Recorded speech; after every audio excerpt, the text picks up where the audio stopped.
જય હિન્દ મિત્રો, આજના આ વિડીયોમાં આપણે વાત કરીશું કે આધાર કાર્ડને ઓનલાઈન બેંક એકાઉન્ટ સાથે કઈ રીતે લિંક કરી શકાય અને તે પણ મોબાઈલથી. મિત્રો, હવે તમે તમારા બેંક એકાઉન્ટને આધાર કાર્ડ સાથે લિંક કરવા માટે બેંકના ધક્કા ખાવાની જરૂર નથી. તમે જાતે જ તમારા મોબાઈલથી છે તે આધાર કાર્ડને બેંક એકાઉન્ટ સાથે લિંક કરી અને સરકારની મહત્ત્વની યોજના હોય તેનો લાભ મેળવી શકો છો. તો આ વિડીયોને તમે સંપૂર્ણ જોશો એટલે તમે પણ તમારા આધાર કાર્ડને બેંક એકાઉન્ટ સાથે સક્સેસફુલી છે તે લિંક કરી શકશો. તો આશા રાખું કે આ વિડીયોને તમે સંપૂર્ણ જોજો અને આ વિડીયો તમને પસંદ આવે તો વિડીયોને લાઇક કરી દેજો, શેર કરી દેજો અને આ ચેનલને સબસ્ક્રાઈબ નથી કરેલી તો ચેનલને સબસ્ક્રાઈબ કરી લેજો. તો જોયું મિત્રો કે તમારું આધાર કાર્ડ ઓનલાઈન બેંક એકાઉન્ટ સાથે લિંક કરવા એટલે કે સીડિંગ કરવા માટે છે તો સર્વપ્રથમ તમારે ગૂગલ ક્રોમ બ્રાઉઝર ઉપર આવી જવાનું રહેશે અને ત્યાં જઈ તમારે NPCI લખી અને ત્યારબાદ તેને સર્ચ કરી દેવાનું રહેશે.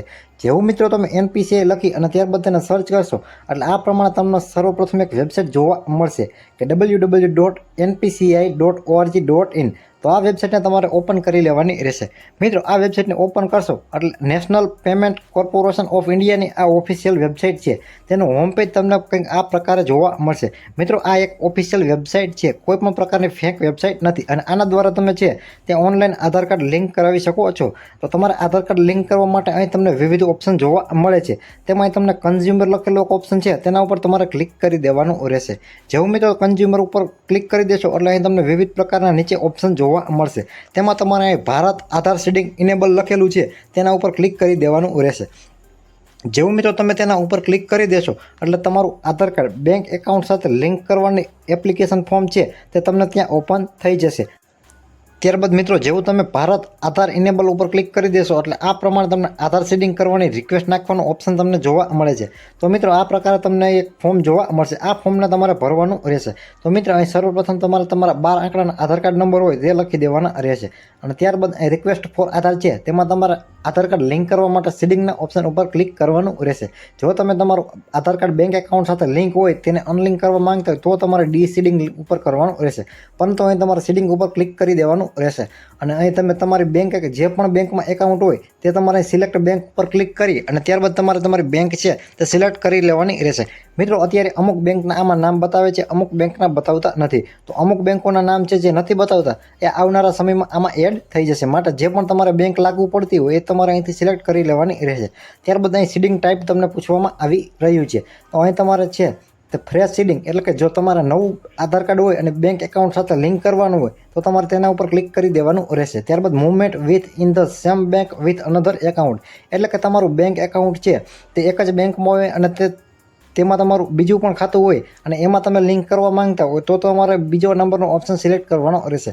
પરંતુ તમારું આધાર કાર્ડ છે તે SBI બેંકમાં લિંક હોય અને ત્યારબાદ તમે બેંક ઓફ બરોડામાં લિંક કરવા માંગતા હોય તો તમારે movement from bank to another બેંકના ઓપ્શન ઉપર ક્લિક કરી દેવાનું રહેશે અને અહીં તમે તમારા 12 તમારા જે એકાઉન્ટ નંબર હોય તે તમારે અહીં લખી દેવાના રહેશે અને ત્યારબાદ અહીં તમારા કન્ફર્મ એકાઉન્ટ નંબર છે તે નીચે લખી દેવાના રહેશે. ત્યારબાદ આ ડિક્લેરેશન છે તેને તમારે એક વખત વાંચી લેવાનું રહેશે અને ત્યારબાદ અહીં ચેકબોક્સનો ઓપ્શન તમને જોવા મળે છે તો એ ઓપ્શન ઉપર ક્લિક કરી દેવાનું રહેશે અને ત્યારબાદ આ પેજને સ્ક્રોલ કરી અને નીચે આવશો એટલે તમને કેપ્ચા કોડ જોવા મળશે. તે કેપ્ચાને તમારે અહીં લખી દેવાનો રહેશે અને ત્યારબાદ અહીં કેપ્ચાને લખી અને ત્યારબાદ પ્રોસેસના બટન ઉપર ક્લિક કરી દેવાનું રહેશે. તો મિત્રો, અહીં મેં મારા આધાર કાર્ડની અને બેંક એકાઉન્ટની ડિટેલ નાખી દીધેલી છે અને ત્યારબાદ પ્રોસેસના બટન ઉપર તમે ક્લિક કરી દેશો એટલે આ પ્રમાણે તમને એક ટર્મ એન્ડ કન્ડિશનનો ઓપ્શન છે તો જોવા મળી રહ્યો છે. તો તમારે આને એક વખત વાંચી લેવાનો રહેશે અને ત્યારબાદ છે તે તમારે એક વખત ટિક કરી અને ત્યારબાદ છે તે એગ્રી એન્ડ કન્ડિશન ઉપર છે તે ક્લિક કરી દેવાનું રહેશે. તો મિત્રો, મેં અત્યારે છે તે ટર્મ એન્ડ કન્ડિશન વાંચી અને એગ્રી ઉપર ક્લિક કરી દીધેલું છે. ત્યારબાદ ફરીથી તમને ટર્મ એન્ડ કન્ડિશન જોવા મળશે તો તમારે એગ્રી એન્ડ કન્ટિન્યુ બટન ઉપર ક્લિક કરી દેવાનું રહેશે. ત્યારબાદ તમારા આધાર કાર્ડ સાથે જે પણ મોબાઈલ નંબર રજિસ્ટર હશે તેના ઉપર એક OTP છે તે મોકલવામાં આવશે. ત્યારબાદ તમારા જે આધાર કાર્ડ નંબર સાથે જે મોબાઈલ નંબર રજિસ્ટર હશે તેના ઉપર એક OTP મોકલવામાં આવેલો હશે. તે OTPને તમારે એન્ટર OTP ઉપર નાખી અને ત્યારબાદ છે તે સબમિટ બટન ઉપર ક્લિક કરી દેવાનું રહેશે. જેવું મિત્રો તમે સબમિટ બટન ઉપર ક્લિક કરી દેશો એટલે તમારા આધાર કાર્ડને બેંક એકાઉન્ટ સાથે લિંક કરવાની એપ્લિકેશન છે તે મોકલી દેવામાં આવશે અને ત્યારબાદ તમારે ઓકે બટન ઉપર છે તે ક્લિક કરી દેવાનું રહેશે. જેવું મિત્રો તમે તેના ઉપર ક્લિક કરી દેશો એટલે તમારી રિક્વેસ્ટ છે તે સક્સેસફુલી થઈ જશે. પરંતુ અત્યારે હાલ મારે જે બેંક એકાઉન્ટ છે તેનું સર્વર અત્યારે નથી એટલે કોઈ એરર આવી રહી છે. પરંતુ તમે જેવું ઓકે બટન ઉપર ક્લિક કરશો એટલે તમારું જે રિક્વેસ્ટ છે તે સક્સેસફુલી સબમિટ થઈ જશે.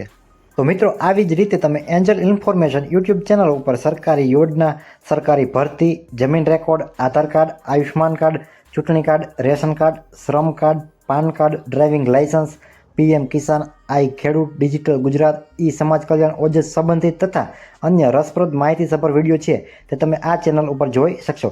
તેમજ અમારી આ યુટ્યુબ ચેનલના વિડીયોને તમે લાઇક કરી દેજો, શેર કરી દેજો અને આ યુટ્યુબ ચેનલને તમે સબસ્ક્રાઇબ નથી કરેલી તો અત્યારે જ આ યુટ્યુબ ચેનલને તમે સબસ્ક્રાઇબ કરી લેજો. તો મળીએ મિત્રો એક નવા વિડીયોમાં નવા ટોપિક સાથે. ત્યાં સુધી જય હિન્દ.